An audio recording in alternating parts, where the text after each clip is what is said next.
ለሌሎች እድል የማይሰጥ እኔ ብቻ አውቅልሃለሁ ባይነትን የተላበሰ ችግሮቹን የማይቀበል የሚቀበላቸው ችግሮች ቢኖሩ እንኳን አስተካክላለሁ እንጂ ስልጣን አልለቅም የሚል ብዙ አመታትን ወይም እድሜ ልኩን ስልጣን ላይ መቆየት የሚያልም የፖለቲካ ጠባይ የሶስቱ መንግስታት የጋራ ጠባይ ነበር። ከኢኮኖሚ ስርዓቱ ባህሪያት አንጻር ደግሞ ብንመለከት ከፖለቲካው ብዙም የተለየ አይደለም። የንጉሱ ስርዓት በባላባቶችና በጭሰኞች የሚገለጽ ነው። ኢኮኖሚው ብዙ ድሃ ጭሰኞችንና ጥቂት ሀብታም ባላባቶችን ይዞ ነበር። አብዛኛው ሰው ግን በልቶ ማደር ይቸገር ነበር። እንኳን የንብረት የራሱን ባለቤት ያልነበረ ሚሊዮን ህዝብ ነበረ። ደርግ መሬት ላራሹን ሲደነግግ አብዛኛው ጢሰኛ የመሬት ባለቤት መሆኑ መልካም ነበር። ስሙም ከጢሰኛ ወደ አርሶ አደር ተቀየረ። የኑሮ ደረጃው ግን ያንን ያህል ለውጥ አልነበረውም። ለመሆኑ የአርሶ አደሩ ችግር ጢሰኛ ሆኖ መገበር ብቻ ነበርን?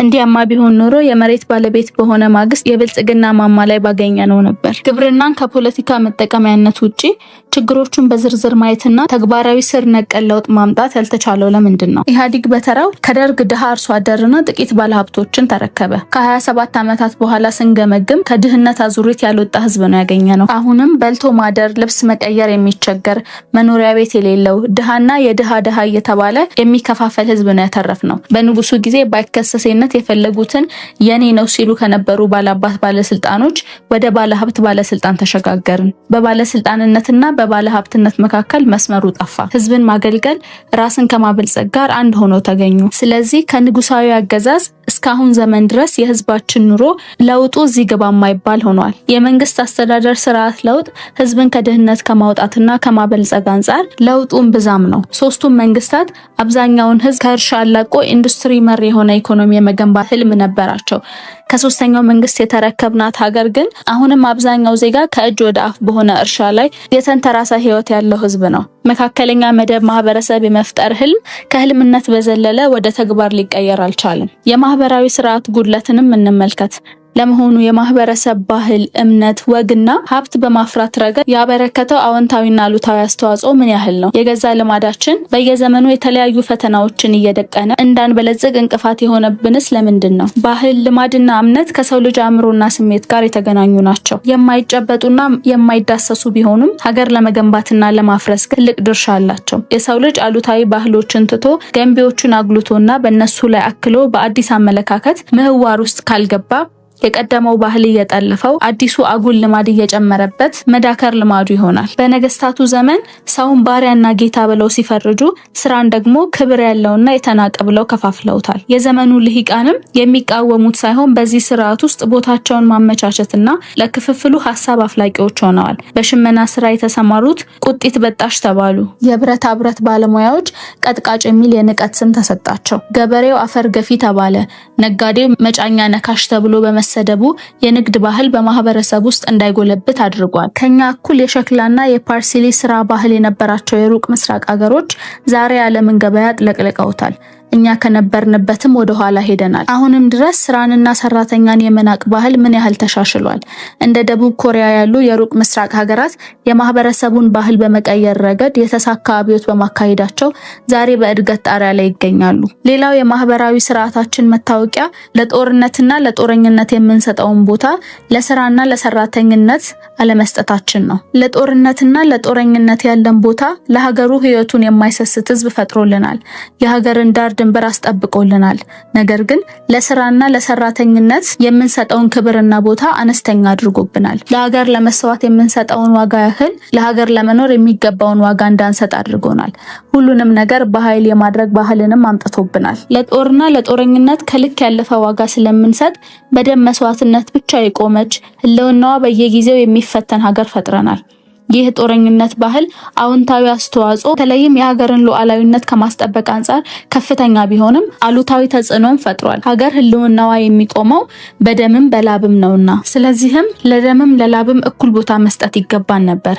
እኛ ግን ለላብ ተገቢውን ቦታ ባለመስጠታችን ህልውናችንን ያልተሟላና በየጊዜው ጥያቄ ውስጥ የሚገባ አድርጎታል። ከእንስራ ይልቅ ለእንዝመት የሚሰጠው ቦታ የመሪዎችን ጉዞ አዛብቶታል። መሪዎች የስልጣን ማቆያ መንገዳቸውን ከላብ ከሚገኝ እሴት ይልቅ ከደም ወደሚገኝ መስዋዕትነት ቀይሮታል። መሳሪያ ነገተ ከባላባት ተጠግቶ ሳይሰራ መብላትን ከጌታው ይማራል። ከጌታው ቢጣላ ሸፍቶ እየዘረፈ መብላት ክብር እንጂ ውርደት አይሆንበትም። ይህ ባህል ከቀድሞ ዘመን ጀምሮ እስካሁን ይፈታተነናል። ሐሳቦቻችን አሁንም እንደታጠቁ ናቸው። ለመሆኑ ልዩነቶችን በመነጋገር የሚፈታ ማህበረሰብ መፍጠር ለምን ተሳነን? ለሁሉም ነገር መፍትሄውን ጦርነትን አድርገን የምንቀመጠውስ እስከመቼ ነው? ኢትዮጵያውያን ይመልሱት ዘንድ ግድ ይላል። በአሁን ዘመን ለሚገጥሙ ፈተናዎች ምላሽ ከመስጠታችን በፊት ከቀድሞ ዘመን የተላለፈ ፈርጅና ደርዝ ከሌለው ችግር ጋር እንጋፈጣለን።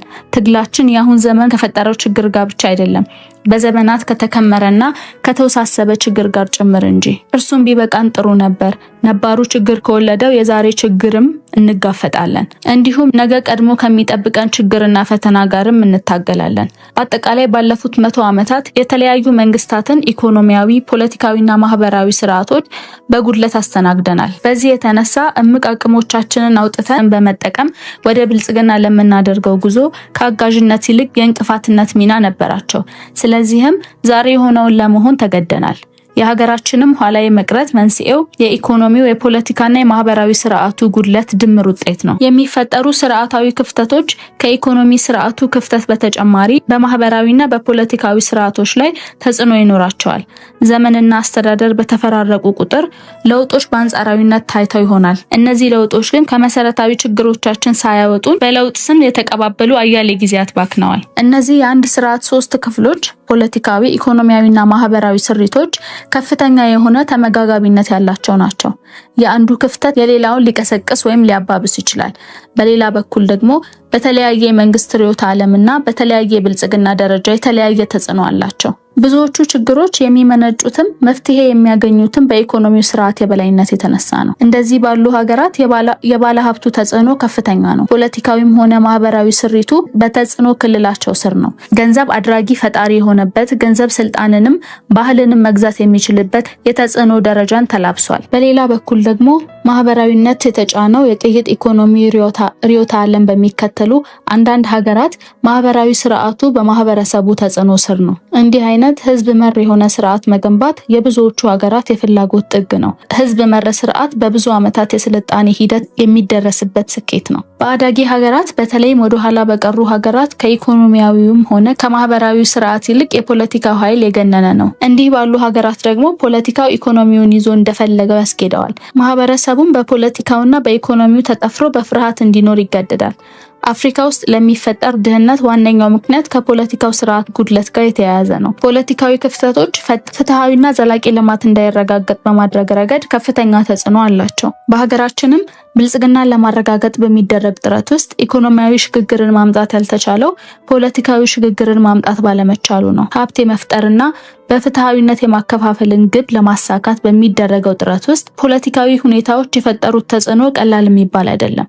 ለፖለቲካ ህልውና የሚደረገው ትግል ብልጽግና ትክክለኛውን ቦታ እንዳያገኝ አድርጓል። ያሳለፍናቸው አስተዳደሮችም ከውስጥና ከውጭ በሚያጋጥማቸው የህልውና ስጋት ምክንያት ማህበረሰቡን አስተባብረው ወደ ግንባር እንጂ ወደ ማሳው አልመሩትም። በሰላሙም ጊዜ ቢሆን ኢኮኖሚያዊ ለውጥን ለማምጣት የተደረጉ ጥረቶች በፖለቲካ ለውጥና በማሻሻያ አልታገዙም። በዚህ ምክንያት ቀጣይነታቸውና ውጤታማነታቸው ጥያቄ ውስጥ ሲገባ ተስተውሏል። በቀዳማዊ አፄ ኃይለ ሥላሴ ዘመን ኢኮኖሚያዊ ለውጥን ለማምጣት የተደረጉ ጥረቶች የባላባቱን ስርዓት በሚቀይር ማሻሻያ ባለመታገዛቸው በውጤታማነታቸው ላይ የሚያዳልጥ ውሃ ተቸልሷል። የደርግ ዘመን የህብረተሰባዊ ርዕዮተ ዓለም አስተሳሰብ የበላይነትን የተጎናጸፈበት ጊዜ እንደነበረ ይታወሳል። የግል ባለሀብቱን አስተባብሮ ኢኮኖሚውን ከመገንባት ይልቅ የተለያዩ ገደቦችን መጣል ዋና ስራ ነበር። ባለሀብትነት ስግብግብነት እስኪመስል ድረስ የተወገዘ ተግባር ሆነ። የአብዮታዊነትና የህብረተሰባዊነት መለኪያው መቆራፈድና መቆራመድ መሰለ። በመንግስት ውስን ሀብትና የማስፈጸም አቅም ላይ ብቻ የተንጠለጠለ ኢኮኖሚ ለመገንባት ተሞከረ። ይሄም ኢኮኖሚውን አስሮ ሀገራችንን ለከባድ ቀውስ አመቻችቶ ሰጠ። የፖለቲካ ስልጣን ኃይል ከፍተኛ መሆን ለአምባገነናዊ ስርዓት ምቹ መደላደል ይፈጥራል። ባለስልጣናትን አድራጊ ፈጣሪ ያደርጋል። የኢኮኖሚውና የማህበራዊ ስርዓቶች ኃይል በባለስልጣኑ እጅ ይወድቃል። ባለሀብትነት ለባለስልጣን ታማኝ መሆን ነው የሚል ትርጓሜን ይይዛል። ማህበረሰብ ደግሞ በሁለቱ ኃይላት ቅንጅት የሚፈጠር የጭቆና ቀንበርን ተሸካሚ ይሆናል። ህዝብን ሊያገለግሉ የተመሰረቱ ተቋማት ህዝብን የሚያንገላቱ ይሆናሉ። ተቋማዊነት ቦታ ያጣል። መዋቅርና መመሪያዎች የይስሙላ ይሆናሉ። ግልጽነትና ተጠያቂነት ዘራቸው አይገኝም። ለውጥን መላመድና ከቴክኖሎጂ ጋር አብሮ መሄድ የማይታሰብ ይሆናል። በሀገራችን ተቋማትን የመገንባት ጉዳይ በየጊዜው የሚነሳ እንደሆነ እሙን ነው። ይህ ነው የሚባል እርምጃ ግን ገና አልተራመደም። ሀገራችን በድህነት ውስጥ እንድታልፍ ብሎም ሸክሙ እንዲበዛባት ካደረጉ መንስኤዎች ግንባር ቀደሙና ለሌሎች መፈጠር በር የከፈተው የተቋማት ደካማ መሆን ነው። የበቁ ተቋማት ሊላበሷቸው የሚገቡ ባህሪያት በተቋሞቻችን ላይ እምብዛም አይታዩም። ስራዎቻቸውን በህግና በስርዓት ከመስራት ይልቅ በዘፈቀደ ይከውናሉ። ወጥነትና መስከን አይታይባቸውም። ይህ አካሄዳቸውም ግልጽና የሚያስጠይቅ ሆኖ አልተደነገገም፣ ወይም ድንጋጌዎች ከባለስልጣኑ በታች ተደርገው ይታያሉ። በዚህም የተነሳ ተሿሚ ማለት ህዝቡን የሚያንገላታ፣ ተገልጋይ ማለትም አገልግሎትን እንደ ችሮታ ከተሿሚው ጠባቂ ሆነ። ይህ አይነት ግንኙነት ህዝብ በተቋማት ላይ ያለውን እምነት ሸረሸረው። ከትክክለኛ አሰራር ይልቅ በጉቦና በትውውቅ አገልግሎትን ማግኘት ልማድ አደረግነው። ጠንካራ ባልሆኑ ተቋማት አውታር የቆመ ሀገረ መንግስት ስርዓታዊ ችግሮችና መዋቅራዊ ፈተናዎች ይበዙበታል። በተቋሙ ተልእኮና ገቢር እንዲሁም በልሂቃንና በህዝብ መካከል ያለው ግንኙነት ተቃርኗዊ አቅጣጫ ይይዛል። በኃይልና በፍላጎት በተቃራኒ አቅጣጫ የሚሳብ ተቋም ስርዓትና መዋቅሮቹ ብልጽግናን ከማረጋገጥ ይልቅ ድህነትን ያመርታሉ። የበቃ ተቋም የሚፈጠረው የሚታወቅ አሰራር፣ የሚጠየቅ አካል፣ የማያልቅ ተደማሪ ኃይልና ስርዓታዊ ተመጋጋቢነት ሲኖር ነው። የበቃ ተቋም የገነባ ሀገር ግብን በቅልጥፍና በጥራትና በፈጠራ በመከወን ስርዓታዊ ቅልጥፍናን ያረጋግጣል። ስርዓታዊ ቅልጥፍናን በማረጋገጥና በማጽናት ደግሞ መዋቅራዊ ኃይልን ይዘረጋል። የተጋፈጠውንም ሆነ የሚመጣውን ፈተና በመፍታት ለትውልድ እሴት ለመፍጠር አንድነት ያለው ኃይልና ብዙ ከዋኝ እጆች ያስፈልጉናል። በአደጋ ጊዜም አንድም ሺህም ሆነ ይመክታሉ፣ ያጠቃሉ። እንዲህ በሚገነባ ስርዓታዊና መዋቅራዊ ኃይል ሀገራት ህልውናቸውን ያረጋግጣሉ። ማህበራዊና ኢኮኖሚያዊ ብልጽግና በመንገዱ ይጸናል። ተድላና ፍስሐ የሞላበት ማህበረሰብ ይፈጠራል። ጦር ሰብቆ የሚበግራቸው መጽውቶ የሚማርካቸው አይኖርም። የተፈጥሮን ገደብ ጥሰው የድንቁርናን ጨለማ ገልብጠው በኃይል ላይ ኃይልን ያበዛሉ። ጦርነትና ግጭት። ጦርነት አውዳሚ ነው። ሀገራችን በጦርነት ያተረፈችባቸው ጊዜያት ቢኖሩም ያልከሰረችበትና ያልወደመችበት ጊዜ ግን አልነበረም። ጦርነት ከድህነት ጋር ቀጥተኛ ዝምድና እንዳለው ጦርነት በዘመኗ ሁሉ ያልተለያት ሀገራችን በድህነት አዙሪት ውስጥ መሆኗ ዋና ምስክር ነው። ኢኮኖሚን የሚያወድሙ የተለያዩ ተግዳሮቶች ቢኖሩም የጦርነት መልክ ግን ይለያል። ጦርነት ገና መምጣቱ ሳይታወቅ የሀገርን ኢኮኖሚ ይበላል። ለመምጣት ዳርዳርታው ሲታይ ደግሞ ዝግጅቱ ኢኮኖሚን ይበላል። ሲመጣ ደግሞ ከፍተኛ ኪሳራ አስከትሎ ኢኮኖሚን ለሶስተኛ ጊዜ ይበላል። አልፎ ሲሄድም በአዘቅት ውስጥ ጥሎ ስለሚያልፍ መልሶ ግንባታና ሰቆቃው ኢኮኖሚን ለአራተኛ ጊዜ ይበላል። ጦርነት የብልጽግና ባላንጣ ነው። የጦርነት ስጋትን ለመከላከል አስቀድሞ ዝግጅት ማድረግ አስፈላጊ ነገር ነው። የመከላከል አቅም ግን በአንድ ጀንበር የሚገነባ አይደለም። ባለንበት ዓለም ውስጥ የሀገር መከላከያ መገንባት ሌላ አማራጭ የሌለው ተግባር ነው። መከላከያ ሰራዊት መገንባት ደግሞ እጅግ ከፍተኛ መዋዕለ ንዋይ የሚፈልግ ሀገራዊ ተልዕኮ ነው። በየጊዜው ወታደራዊ ዘመናዊነትንና ተወዳዳሪነትን እያካበቱ የመሄድ ተግባር ነው። ዓለም ከደረሰበት የውትድርና ትጥቅ ደረጃ መድረስ ያስፈልጋል። በተለይም ስጋቶቻችንን ታሳቢ ባደረጉ መልኩ ጦርነትን የሚያስቀር የትጥቅና የሰራዊት ዝግጅት ማድረግ ለነገ የሚባል አይደለም። ጦርነት ገና ግም ሳይል በስጋት ብቻ ዓለም ብዙ ሀብቷን እንድትገብርለት አድርጓል። ጦርነት ድምፁ ሳይሰማ ብዙ የሚዘርፍ ኃይል ነው። በሌሎች ልማቶች ላይ መዋል የሚችል ሀብትን ሲወስድ ቅር አይለውም። የሀገራችን ታሪክ ከጦርነት ጋር የተቆራኘ በመሆኑ በሰላሙም ጊዜ የመከላከያ ሰራዊት ግንባታዋን አጠናክራ የመቀጠል ግዴታ ውስጥ ገብታለች። በየዘመናቱ ያሉ መንግስታት የመከላከያ ኃይላችንን ለመገንባት ከፍተኛ ሀብት መድበዋል። የኢትዮጵያ ውትድርና ታሪክ ከ3000 ዓመታት በላይ ያልፈዋል። በዚህ ዘመን የነበረው ሁለት አይነት ወታደር ነው። የተወሰኑ ወታደሮች ርስትና የንጉሱን ስጦታ እያገኙ በንጉሱና በመኳንንቱ ስር ይታዘዛሉ። አብዛኛው ወታደር ግን ሲጠራ ብቻ የሚሰበሰብ የገበሬ ጦር ነበር። አደረጃጀቱም ማዕከላዊ አልነበረም። በንጉሱም በመኳንንቱም የሚታዘዝ ጦር ነበር። ይህ አልፎ አልፎ በማዕከላዊ መንግስትና በአካባቢ ገዢዎች መካከል ለሚነሳ የእርስ በርስ ጦርነት አንዱ መነሻ ነው። ዘመነ መሳፍንት እንዲፈጠር ያደረገው ዋነኛው መነሻ በየመሳፍንቱ የሚታዘዝ ጦር ስለነበረ ነው። ያ ጦር አቅሙ እየፈረጠመ ሲሄድ ማዕከላዊ መንግስቱን መገዳደር ጀመረ። መካከለኛው ዘመን የገበሬ ጦር መደራጀት ጀመረ። በንጉሱ መሬት ላይ በሰላሙ ጊዜ ያርሳል። ከግብርና ከሌሎች ግዴታዎች ነፃ ነው። በምትኩ ወታደራዊ አገልግሎት ይሰጣል። በ15ኛው መክዛ አካባቢ በንጉሱ ዙሪያ የሚቀመጡ እዞች መደራጀት ጀመሩ። እነዚህ አነስተኛ እዞች ዋናው ስራቸው ቤተመንግስቱን መጠበቅና በንጉሱ እየተላኩ ግዳጅ መፈጸም ነው። በዚህ ዘመን 4 አይነት ሰራዊት ነበረ። እነዚህም በንጉሱ የሚታዘዙ እዞች፣ በጦር አበጋዞች የሚታዘዙ እዞች፣ ጠረፍ ጠባቂ ልዩ ወታደሮችና መደበኛ ያልሆኑ ወታደሮች ናቸው። ጠቅላላ ወታደር ሰራዊት ወይም ጭፍራ በሚል ስያሜ ይታወቃል። የሰራዊቱ አከፋፈል በሚመሩት አመራሮች የሚወሰን ነበር። ስያሜውም ተልዕኳቸውን፣ የያዙትን መሳሪያ፣ የሰፈሩበትን አካባቢ የሚመለከት ነበር። እነዚህ ወታደሮች በሰላም ጊዜ ከርስታቸው ጥቅም የሚያገኙ ሲሆን በጦርነት ጊዜ ደግሞ ከሚመዘበረው አካባቢ ይጠቀማሉ። በአጼ ቴዎድሮስ ዘመን የጦር መሳሪያዎች ከነገስታትና ከባላባት የጦር መሳሪያነት ወደ ሀገር ሀብትነት መጡ። ሰራዊቱም ከግለሰብ አዳሪነት ወደ ሀገር አገልጋይነት ተቀየረ። ንጉሱ አስራት የተባለ ግብር እንዲሰበሰብ በማድረግ የሚሰበሰበው ገንዘብ ለሰራዊት ደሞዝና ቀለብ እንዲውል አደረጉ።